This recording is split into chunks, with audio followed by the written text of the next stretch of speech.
Bismillahirrahmanirrahim. Assalamualaikum warahmatullahi wabarakatuh.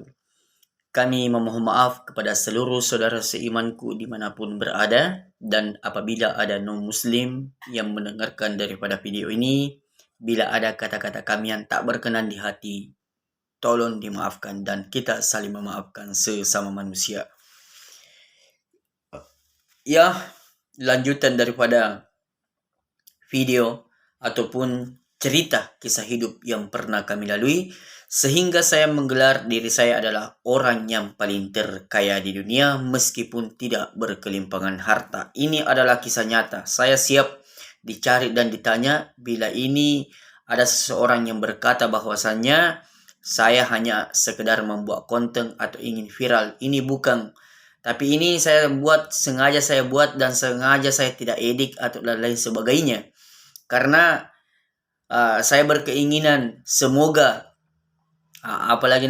semoga ini bisa bermanfaat untuk pribadi saya sendiri dan untuk seseorang yang ingin menjadikan sebagai bahan pelajaran bahwasannya dengan ujian-ujian yang Allah Subhanahu wa taala berikan kepada kita dan kita mampu bersabar melewatinya dengan penuh keikhlasan, maka Allah Subhanahu wa taala akan mengganti yang jauh lebih baik dari apa yang pernah kita lewati, yaitu ujian-ujian yang pernah kita lewati.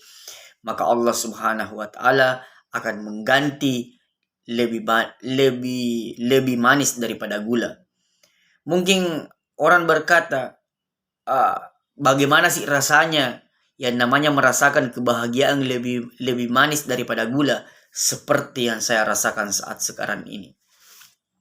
Maka kemarin karena saya dapat telepon dari orang tua bahwa pula lana adikmu seperti ini, maka kami pun dengan bismillah meninggalkan Kalimantan, meninggalkan gaji yang sudah 9 juta 1 bulan, baru kami 2 bulan terima gaji demikian, kami disuruh pulang.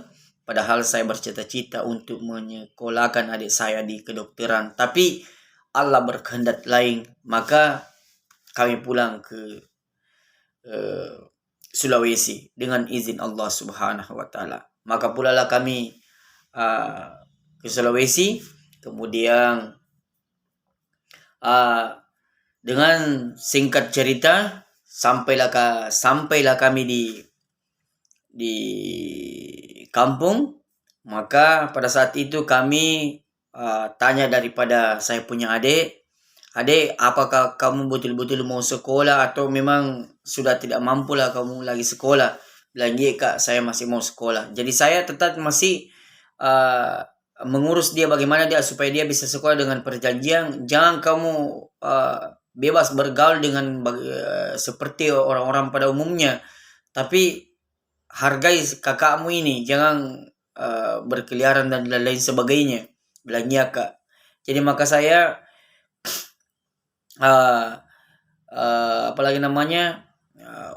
uruskan dia tempat tinggal dengan di tempat teman saya, kemudian belajar juga menjahit dan lain sebagainya, karena pada waktu itu adik saya sekolah di SMK 1 bukan di SMA, tapi di SMK 1 Sinjai.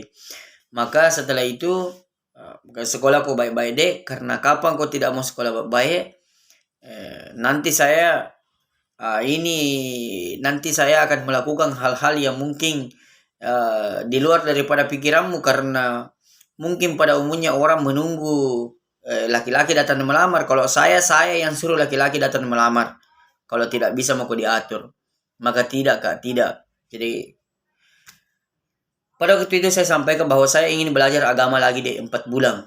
Maka kami keluar lagi 4 bulan, 1 bulan di Pangkep dengan di kepulauan belajar agama, belajar berdakwah. Kemudian saya lanjut lagi di Surabaya, lanjut lagi ke Jawa Tengah, kemudian di Kudus sama di Jepara.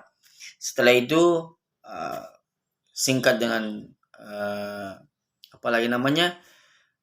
singkat dengan waktu berputar, maka tibalah saatnya cukup dengan 4 bulan.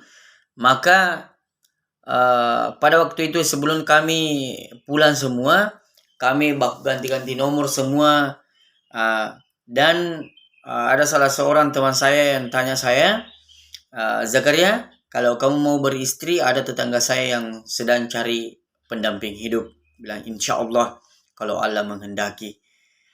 Maka pada waktu itu kami juga punya teman juga di situ, dan di antara kami, bagi saya dia yang paling oke, dia punya akhlak lah, tapi saya secara diam-diam menilai. Maka sebelum kami berpisah, kami sampaikan, saudara apakah berniat untuk menikah? Maka dia mengatakan insya Allah kalau ada yang cocok. Saya hanya sekedar iseng menyampaikan, karena pada waktu itu adik saya masih sekolah. Saya sampaikan saya punya adik, adik gadis, tapi dia beda dari wanita-wanita lain, karena adik saya dia punya badan kekar seperti tenaga laki-laki. Kalau memang kamu siap dia untuk mendidik, tidak usah pikirkan uang padaimu. Datang saja ke rumah, ta'aruf, kalau suka sama suka, dengan bismillah, insya Allah saya yang berhak menikahkan engkau dengan adik saya, karena saya adalah wali karena bapak saya sudah almarhum. Dan insya Allah saya hanya berkata ini, mungkin ini apalagi namanya, iseng-iseng semua kita ini mau berpisah, tidak sampai berpikiran bahwa itu akan terjadi. Dengan sekian, sampai di sini dulu video yang saya sempat buat. Tunggu daripada video-video selanjutnya, karena di sini adalah puncak-puncaknya ini, cerita kisah hidup yang pernah kami lalui sehingga saya menggelar diri saya adalah orang yang paling terkaya di dunia. Sekian dan terima kasih. Assalamualaikum warahmatullahi wabarakatuh.